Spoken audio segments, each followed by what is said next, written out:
Hi there, I'm Ros Atkins. Welcome to World Have Your Say. If you've not seen us before, we're a BBC News programme where we discuss and report the stories and the issues that you're showing the most interest in. And top of your agenda today is the dilemma facing NATO. It must decide what its next step will be in Libya. Now, its Secretary General Anders Fogh Rasmussen says he struggles to imagine civilians being safe while Colonel Gaddafi remains in power. Britain, France and America too have said explicitly that the Libyan leader must go. But whether that goal is achievable or desirable is the matter of fierce debate. So wherever you are, you're welcome to take part. And if you're in Libya or in a country which is a NATO member, we'd particularly like to hear from you.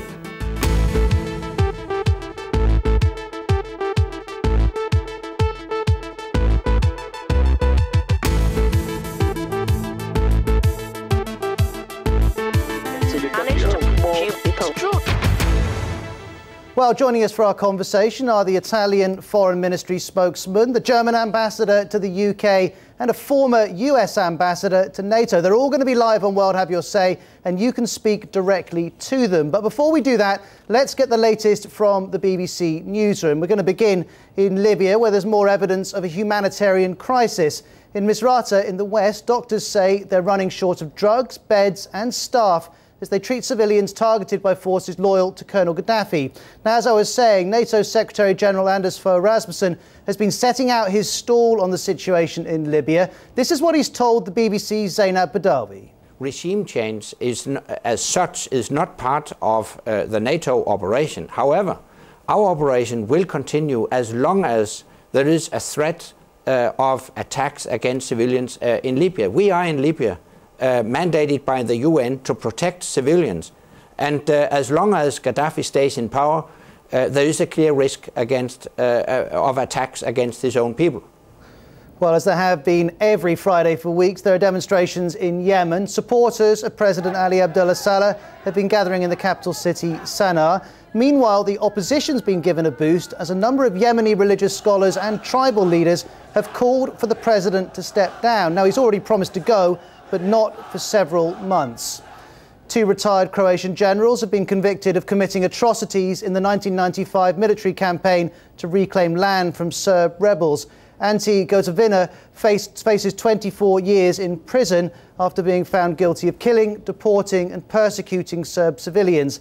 The second general, Mladen Markac, has been sentenced to 18 years in prison. Both were standing trial at a UN War Crimes Tribunal in The Hague. The killing of an Italian activist, Vittorio Arrigoni, in Gaza remains one of the most read and discussed stories online. He was kidnapped on Thursday and was later found hanged in a house in Gaza City. Now, two members of an al-Qaeda-inspired Salafist group have been arrested and other members of the group are being sought. The group's known for its opposition to Hamas, which controls Gaza. And we'll be discussing Vittorio Arrigoni's death on BBC World Service Radio in 2 hours' time. Now, many of you have come to know about the company TEPCO because of the difficulties at the Fukushima nuclear plant which it runs.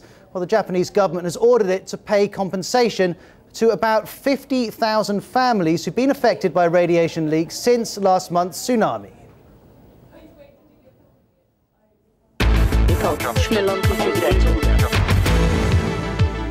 Well, let me introduce you to our three guests. Maurizio Massari is the spokesman for the Italian Foreign Ministry. He joins us live from Rome. We also have Kurt Volker, who was US ambassador to NATO in 2008 and 2009. He's now based at the Johns Hopkins School of Advanced International Studies. He joins us live from Washington, D.C. And live from London, we have Georg Boomgaarden, German ambassador to the UK. All three of you, welcome to World Have Your Say. Thank you very much for joining us. Let's bring up an email from Arthur in Johannesburg, who says, to avoid airstrikes, Gaddafi will move the decisive fighting to guerrilla warfare inside towns. Time will also be on his side. Thus, the focus should be in training and arming the rebel forces. Well, maybe Ambassador Boomgaarden, you could begin by responding to that point, and the other two of you feel free to jump in. Ambassador Boomgaarden, do you support arming the rebels now? First of all, let me say I don't really agree what our nice man said about the guerrilla warfare. Guerrilla warfare needs, as Mao once said, swimming like fish in the water. And it is very clear that Gaddafi, who is shooting on his own population, is not swimming like a fish in water. He is lying like a fish on the dry. And this means certainly that this is not the real thing which is happening. As far as arming the rebels is concerned, this is a debate which is ongoing. We heard that some in Qatar were planning to do that. This is something which has to be decided by those who know the situation very nearly. And we have an arms embargo in place, and the interpretation of the arms embargo is certainly something which is debated. But the EU has joined this arms embargo, and so this is not a choice for us. Maurizio Massari in Rome, what's your view of arming the rebels? Well, our view is that according to the UN resolutions, arming the rebels is not completely banned. Resolution 1973 provides an exception to the arms embargo, which is written in the 1970 UN Security Council resolution. The question is, of course, what kind of help you can offer to the rebels. We see the possibility, and here the choice is up to each member of the coalition, to provide the rebels with materials, non-lethal materials such as communication equipment, intelligence help, vehicles, anything could help them, I repeat, non-lethal material to improve their situation on the ground. Okay, so this is what we see as feasible. Of course, it's up to each member of the coalition to do it. And this has also been agreed upon in the Doha First Contact Group meeting, and is also has been written in the conclusion of the Doha meeting. Okay, so you make a distinction between lethal and non-lethal, and you believe the provision of non-lethal equipment is satisfactory within the remit of Resolution 1973. Kurt Volker, what's your view of this? Let me first stress that I'm speaking personally, not on behalf of any government, so I can speak a little bit more freely, perhaps, than my friend Maurizio or Ambassador Boomgaarden in London. But let me say that I think that there's a real mismatch between the statements that our leaders are making about the unacceptability of Gaddafi remaining in power and then the means that we're employing in the conflict itself. To provide protection for civilians is good, humanitarian relief is good, even non-lethal assistance would be good. But the facts are, Gaddafi has armed forces at his disposal. The rebels are rather disorganized. They have fewer resources. They need a tremendous amount of help. It needs to be the Libyan people in charge, taking control of their own country, but they're going to need substantially more assistance to do that. So personally, I would argue in favor of arming the rebels, helping train them, providing them intelligence, providing them communications equipment, going further in the implementation of the no-fly zone to jamming Gaddafi's own communications. There's a lot that can be done without it being the West or the United States or Europe that is invading Libya. That's not what we want. But you do have to help the rebels take the initiative because they are outgunned and outmanned. Ambassador Boomgaarden, do you want to respond? As we saw, the situation in Libya has resulted in the resolution 1973, which does not give any power for joining the war on the ground. It is a no-fly zone which was decided. We stand to that decision, independent that Germany abstained in the vote. We think the decision has been taken and we stand behind it. But this does not include that we take sides in a civil war inside Libya. What we do is we take sides of the civilian population. The civilian population needs help, and as you said, it needs humanitarian aid and it needs support. And the best support is certainly, and we fully join that Gaddafi has to go. Okay. It is not because we say it is regime change is necessary, it's the Libyan people who say the regime change is necessary. And wherever you're watching Ambassador Boomgaarden explaining Germany's position, if you'd like to speak with him or with Kurt Volker in Washington, D.C., or indeed with Maurizio Massari, a spokesperson for the Italian Foreign Ministry, you can call us up, you can tweet us, you can get in touch on Facebook, on the blog, you can text us. All the details are on the screen throughout World Have Your Say. We're live on BBC World News. You can speak to any of the guests that you would like to. I can see calls are coming in from Libya, Dubai, Georgia, Mauritius, the UK and Bangladesh. Let's shift to UAE and speak to Ahmed, who's a blogger. Ahmed, what point or question would you like to put to our guests? My question would basically be that seeing the realities on the ground currently, would the governments of NATO be willing to reconsider arming the rebels, since they're not going to be able to eject Gaddafi with the bombing campaign alone? Well, Ahmed, we've kind of touched on the issue of arming the rebels already. Would you also support ground troops going in to support the rebels? I don't think anyone would support that, including the Libyan people themselves. What I'm saying is that there are currently, as Mr. Volker said, he stated that they would send some help to the rebels in Libya, but for them to be able to get arms and equipment is very, very important, more important and more effective than to send troops on the ground. Thank you very much for your point, Ahmed. We appreciate it. By the way, if you're watching and would like to join us using Skype, you can always send us an email with your details and we'll do our best to get you onto the programme. A couple of emails here from Cog in Maine, who says, this war exceeds the UN mandate. Paul in New York says, let the Euro nations carry the military load for a change. Well, maybe, Kurt Volker, you could pick up on that issue, because it's beyond dispute that America's role in this operation has been more toward the backseat than we're used to seeing. Do you think President Obama's got that one right? I think that the whole idea of handing off to NATO is misstating what NATO is. The United States is a big part of NATO. We're the largest military contributor. If we hand off to NATO, we're really handing off to ourselves. Moreover, when we in NATO together join in a military operation, all of the allies have a responsibility to help carry that out. That's an argument the United States made quite consistently about Afghanistan, for example. So I think the United States does have a responsibility to do its share of the operations as well.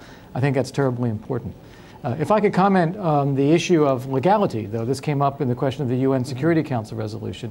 I think the Secretary General of NATO made a very good point, and it's also made in the letter that Obama, Cameron, and Sarkozy have recently issued, which is, it is inconceivable that you can actually protect the civilian population as long as Gaddafi remains in power. He is actively targeting and killing civilians in his own country.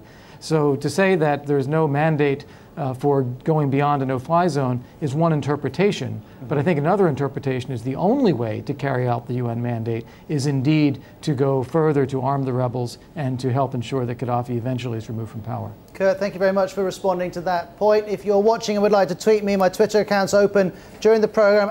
@RosAtkins is where you'll find me. In a moment, let's speak to Pavlos, who's with us from Greece. But Pavlos, I'm going to ask you to pause for a couple of minutes. We'll take a break and then I'll come straight back to you.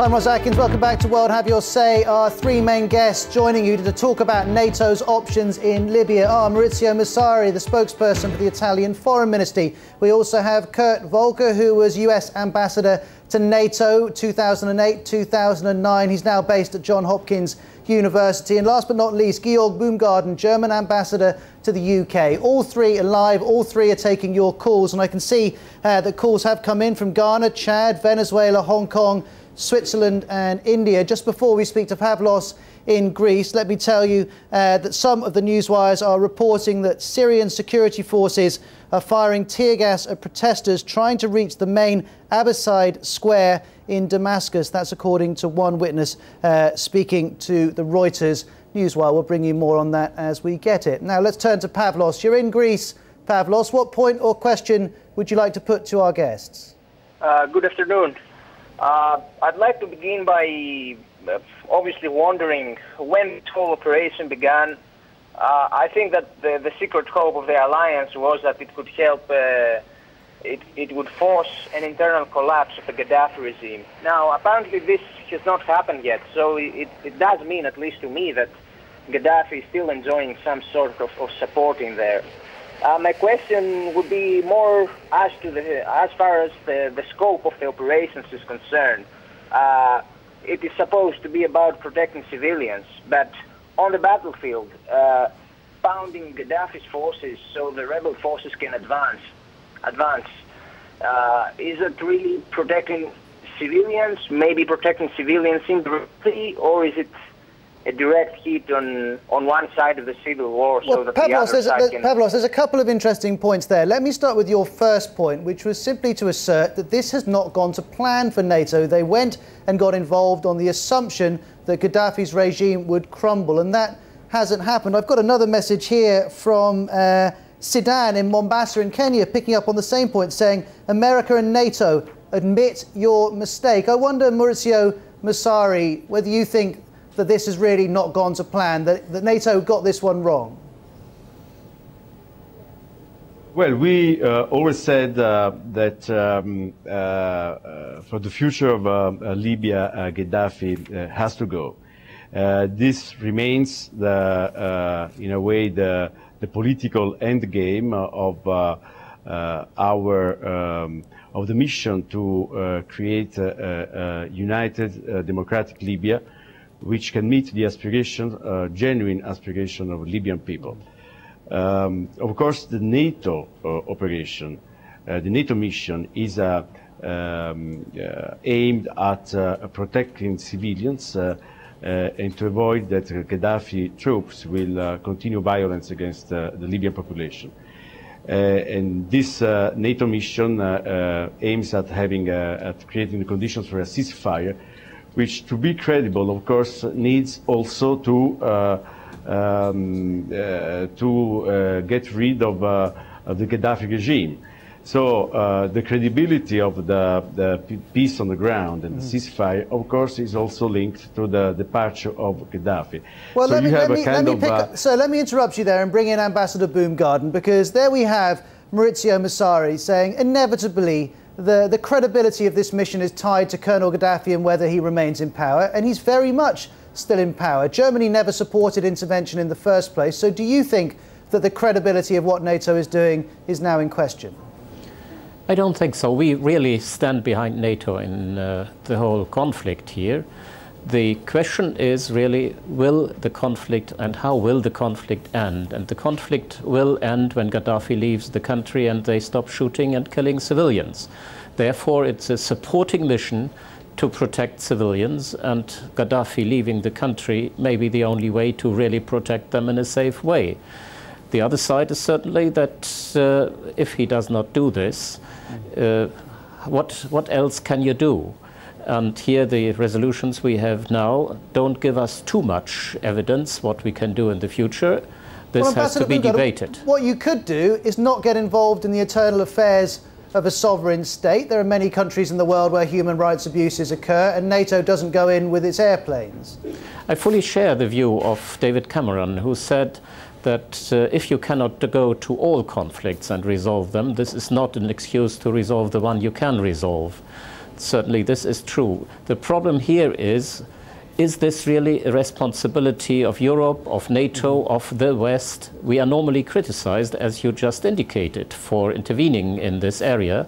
And I think here it is absolutely crucial that the Arab League, the Arab countries, and also the African Union stand behind this. Well, let's ask that question of our viewers. You say situations like this are not the responsibility of Europe. Wherever you're watching BBC World News, where do you think responsibility for what's happening in Libya should lie? If you've got your computer nearby or your phone, do send us an email, worldhaveyoursay@bbc.com. All the other contact details are on your screen as well. Just a couple more bits of information from Syria. The Reuters Newswire is now reporting that protesters marching from Damascus suburbs are chanting, "People want the overthrow of the regime," and they're tearing down pro-President Assad posters. That's according to a witness speaking to the Reuters Newswire. Now, countries that are getting in touch include France, New Zealand, Thailand, Mauritania, Greece we've heard from, Zambia, Kenya and Lebanon. Let's bring up a message on our Facebook page from Uganda. Mamea has got in touch and says, for the Libyan people's sake,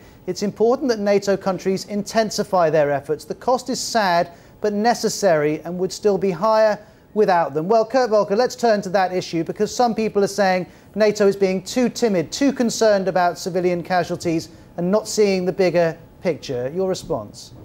Well, I think that more needs to be done for sure, both in terms of helping the rebels in a variety of ways and putting more pressure on Gaddafi. So I fully agree with that. The question that's come up really is it NATO's to do? The UN mandate doesn't match the need to remove Gaddafi from power. I think that point's been made, and I think it's clear. We all see that need in order to protect civilians, but it speaks only about protecting civilians' humanitarian assistance in the resolution. On that basis, that's what NATO agreed to do. So it may be that NATO's efforts in implementing a no-fly zone are necessary and welcome, but we need to see more than that, and it may be that it's outside of NATO. But UK, Kurt, France. Let's leave. Sorry to interrupt you, but let's leave the legality to one side, the resolutions to one side. Many of our viewers are making a simple point, saying if the NATO force can see Gaddafi tanks or Gaddafi military hardware in Misrata and they can get a shot at it, they should go for that, even if that means risking killing 1 or 2 or 3 civilians, because that will benefit many thousands of civilians in turn. Well, now you're mixing a couple of issues here. First off, you have to be very careful about civilian casualties, just as a matter of principle, as a matter of law, but also as a matter of making sure that the perceptions of the people on the ground are that we are there to help them, not to be against them. So that's one issue. The other issue, though, it's not a matter of legality per se about what NATO's role is. You've heard from the German ambassador to the UK. If Germany has a right of decision, as does every NATO member state, to agree or disagree with a particular operation or particular action. If there's no consensus in NATO for a more aggressive role, that's understandable. A more aggressive role is necessary, so it may be that it needs to be done outside of NATO. Okay, thank you very much for responding to those points. I can see calls coming in from Sweden, Norway, Turkey and Germany, but let's switch now to Turkey because Özge is with us from Istanbul. Özge, what's your view of what NATO should do next in Libya? Well, in the middle of all this aggression, I do believe that there is a clear need for peace talks to begin, or even negotiations at least to begin.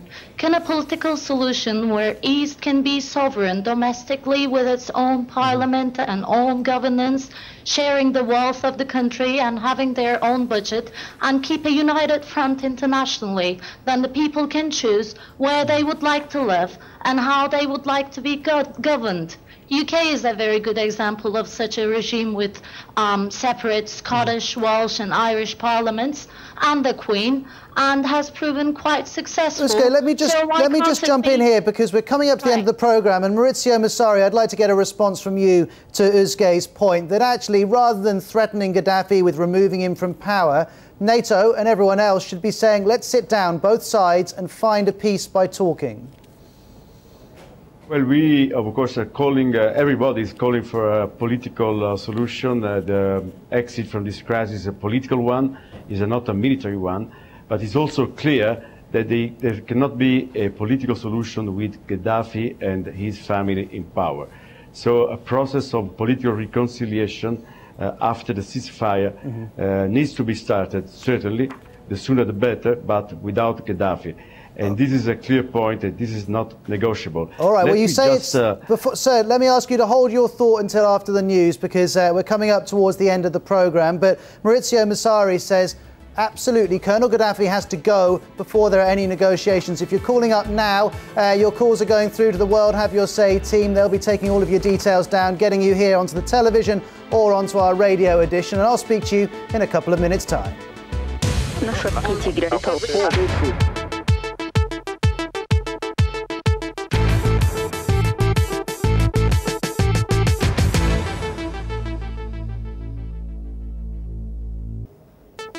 Hi there, I'm Ross Atkins. Good to have your company and welcome to World Have Your Say. If you're new to the show, we're a BBC News programme where we discuss and report the stories and the issues that you're showing the most interest in.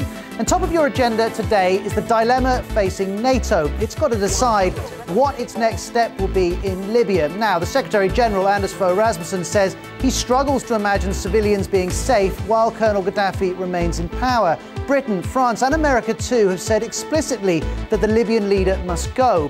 But whether that goal is achievable or desirable is the matter of fierce debate. So wherever you are, you're very welcome to take part. And if you're in Libya or if your country is a NATO member, we're particularly keen to hear from you.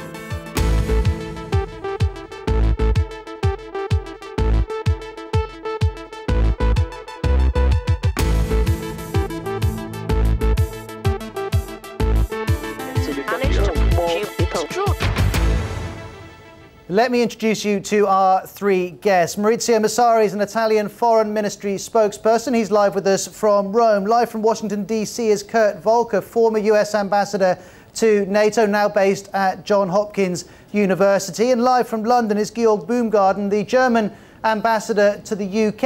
And just a few minutes ago on the first edition of World Have Your Say, Maurizio Massari was suggesting that Colonel Gaddafi should not be part of any negotiations until he's left power. Ambassador Boomgaarden, I just wonder if you agree with that position. First of all, it is true what the lady from Turkey said in her question. It is necessary to negotiate because in the end the solution can only be political, and the political solution comes from negotiating. The story which lies behind us is that certainly Colonel Gaddafi as such has shown that he did break every promises. He promised a ceasefire several times, he never kept it. So this is not really the good way to do it. We have now the contact group, the international contact group, where Germany takes an active part and where the Arab nations play a very important part. Turkey plays an important part in that contact group.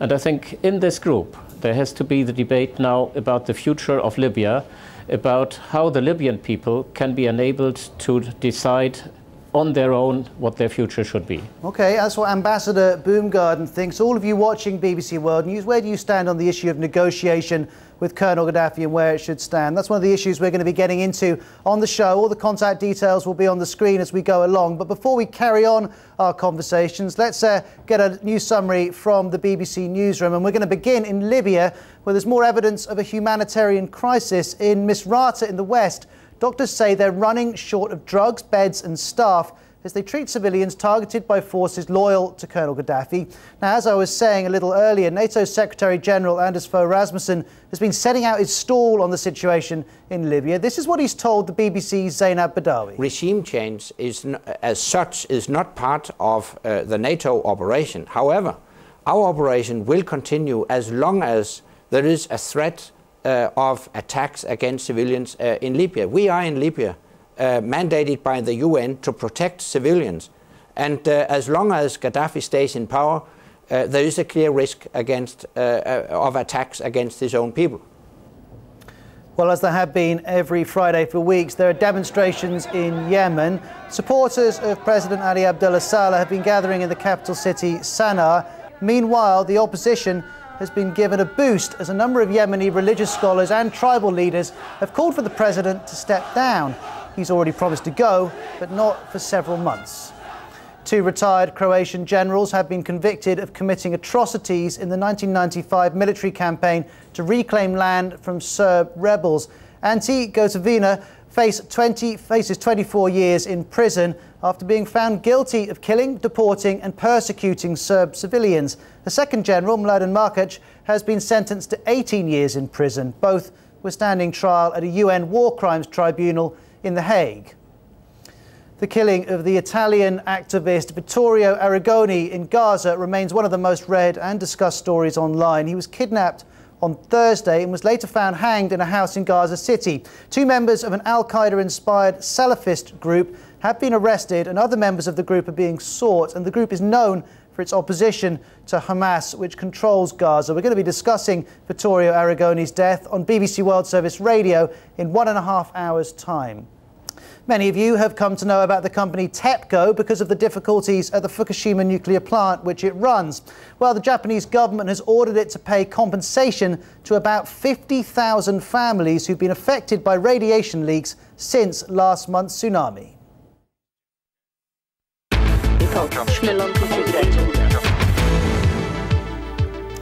So our three guests are Maurizio Massari from the Italian Foreign Ministry, Kurt Volker, former US ambassador to NATO, and Georg Boomgaarden, German ambassador to the UK. Let's bring up a message from Patty Ann in Philadelphia in the United States, who says, "I'd like to see NATO insist that countries in the Arab League become more involved in the Libyan mission. Most of those countries have an air force and are much closer than some NATO members." And just before the three of you respond, let's bring in Jim, who's on the phone from Virginia in the States. He got in touch with us through Facebook. Jim, do you agree with that the Arab League should be running this rather than NATO?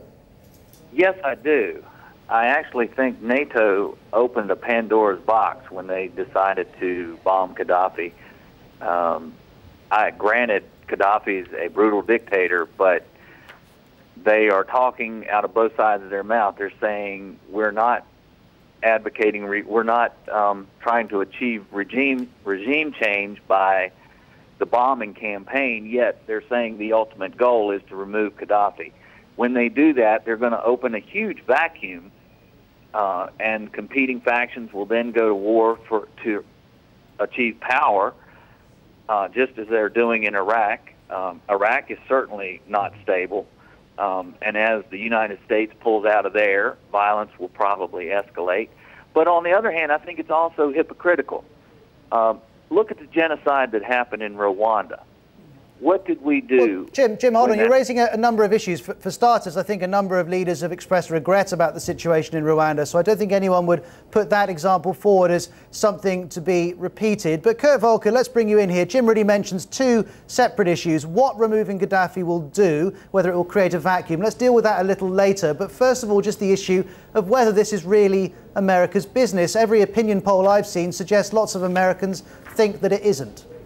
Well, I think you're right in citing the opinion polls and a view that, we feel that we are stretched. We feel that we're engaging in too many conflicts as it is. Why should we be the ones to do this? That said, I would come back to it a different way and say we have a fundamental stake from a humanitarian perspective of protecting the people. We have a stake also in ensuring that the voices that we're hearing in the Arab world now, for the first time really, standing up to say they want freedom, they want more justice in their societies, they want more democracy. I think those voices deserve support. And finally, I think that the United States has an interest in stability in the region and preventing Gaddafi from resuming state-sponsored terrorism, which he had done for decades. So a lot of reasons why I think America has a role in this. It needs to be the Libyans that lead, and the Libyans are doing so.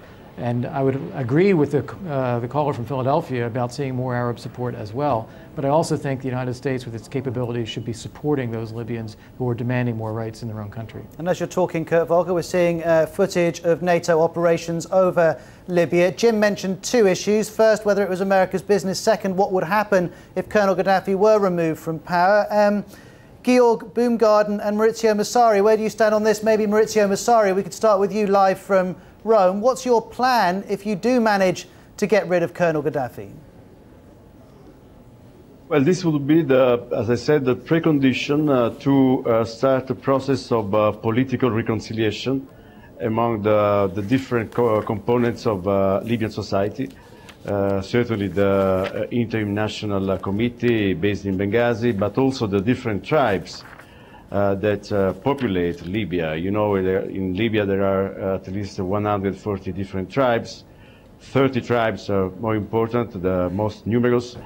There should be an inclusive political process, but it's very difficult to imagine that such a process can start without Gaddafi leaving power. So I insist on this point. The departure of Gaddafi and his family is a precondition to start a genuine and inclusive political process. And Ambassador Boomgaarden, Germany had many reservations about this operation. Is one of your reservations that you can't be sure what you'll create if you drive Colonel Gaddafi from power? At least we should talk about it, and therefore it was so important to establish the contact group at the conference in London recently. This means we have to put the right questions now to the Libyans themselves. They have to build up structures. We know how difficult this is because Colonel Gaddafi successfully destroyed all political structures and made a kind of government, a personal regime and a family regime out of it. This has to be created. But we will support this, and we have to support the Libyan people when they come to the point where they have to define their new structures. But it's their affair. Thank you very much for your response, Jim. We appreciate you getting in touch through Facebook. Many more of you also sending in messages. Paul in Uganda, ever since NATO took over, their action has been too sluggish. Timothy, also in Uganda, without NATO, Gaddafi would be trying to kill many more of his countrymen. And Kirsten has tweeted us from London, if NATO does more, it'll be criticised by others. Well, let's stay in London and bring in Savia, who is on the phone. She's just got in touch. And Savia, tell us your view of what NATO should do next. I think what NATO are doing now, as a Libyan, I'm speaking as a Libyan from London, I think what NATO are doing now is great. They should intensify their missions in Libya, especially in Misrata. Even if, Nsavia, that means risking killing some of your fellow Libyans. Of course not. Of course not. I mean, NATO are they have the facilities to you know, target a specific military, Gaddafi's military. I'm not saying they should randomly just strike. I'm saying they should specifically target the military. But Nsavia, let me push you on this. No, I want to be clear on this, because people watching will be wanting me to. It's not possible to target every one of Colonel Gaddafi's tanks and every bit of his military hardware without risking killing civilians. In Misrata, that is not possible. Yeah. But I know, but what other solutions do we have? What other solutions do we have to take this tyrant out of Libya? Okay, well, I just want to comment on the caller from Turkey that suggests negotiation. There are no space for negotiation when it comes with Gaddafi. Gaddafi has to come out of there with power. We need to remove Gaddafi out of there with power. All right, so you're agreeing very much with Maurizio Massari of the Italian Foreign Ministry, saying there's really no space for negotiation with Colonel Gaddafi at the moment. And Nsavia, thank you very much for calling. And if you're watching and thinking, I'd like to take part, you'll always see the numbers on the screen and you can always take part.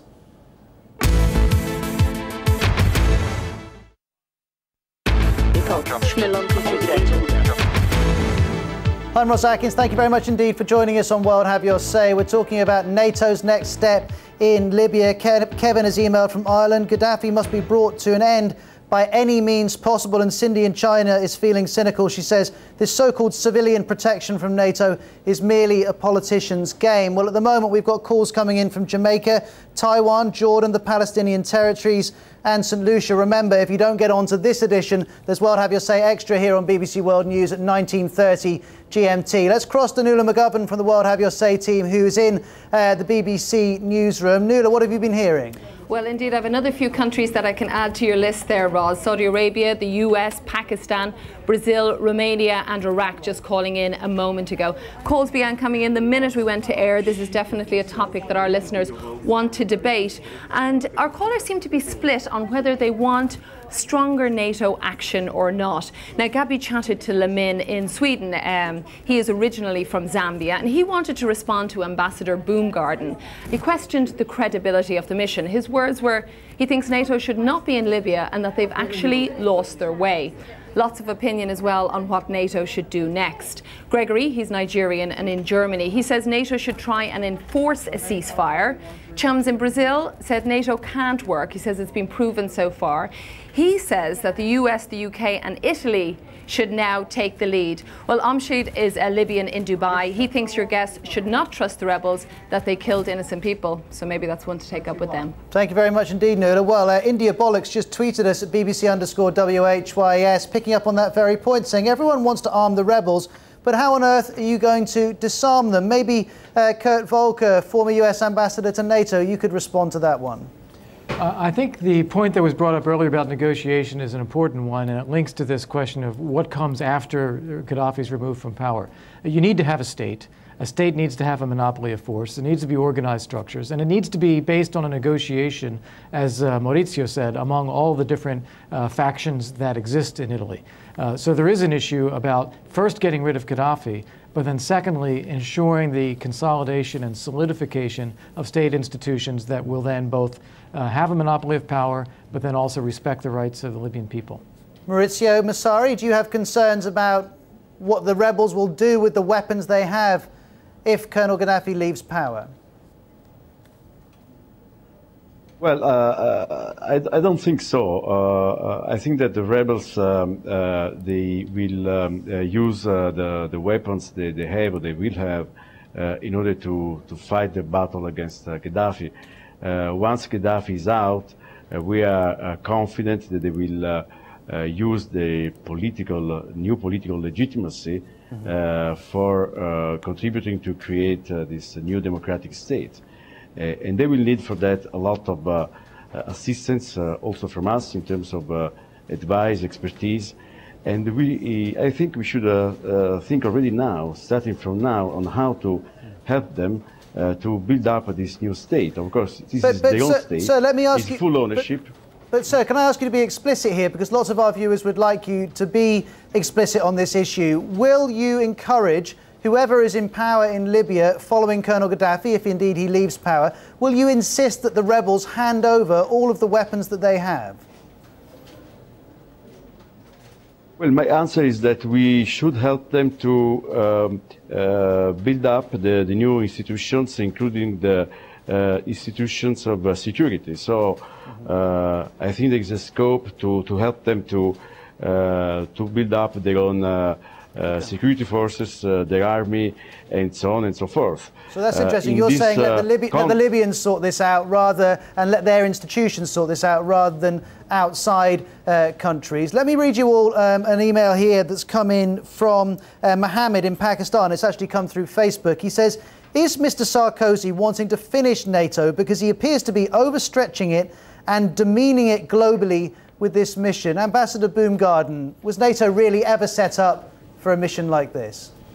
I don't think that NATO is really overstretched. The problem is the political decision, what is the role and what is not the role. And I think it would be too narrow the whole debate if you only talk about the military part of it. The main part is the political result in the end. And for that, we have to broaden our debate. And that means we have to talk about the sanctions, for example. Germany took the initiative not to buy a drop of oil from Libya on the side of Gaddafi.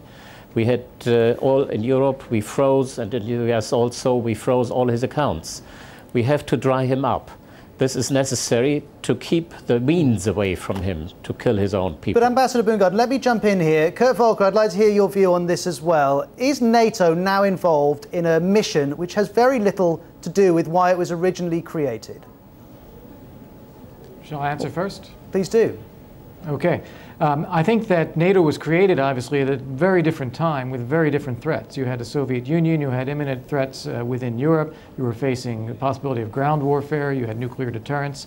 The world has changed fundamentally since the Berlin Wall came down and the fall of the Soviet Union, and we face a whole host of new types of threats to security of our own countries, and we depend upon the security of a wider environment.